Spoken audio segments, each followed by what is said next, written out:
खलीफा हारून रशीद ने अपने एक नौकर को बुलाया और उसे 3 दिरहम देकर कहा कि जाओ 1 दिरहम यहाँ और वहाँ, दूसरा यहाँ ना वहाँ और तीसरा यहाँ खर्च करो।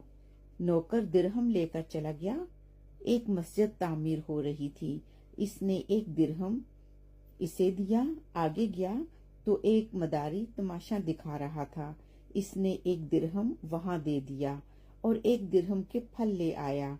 वापस आकर इसने खलीफा हारून रशीद को बताया कि 1 दिरहम इसने मस्जिद की तामीर पर खर्च किया, जो आपको यहाँ यानी दुनिया में और वहाँ आखिरत में काम आएगा।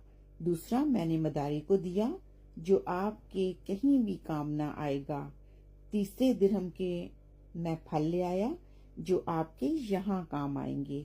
खलीफा हारून रशीद नौकर की अक्लमंदी से बहुत खुश हुए और इसे इनाम व इकराम से नवाजा। शुक्रान।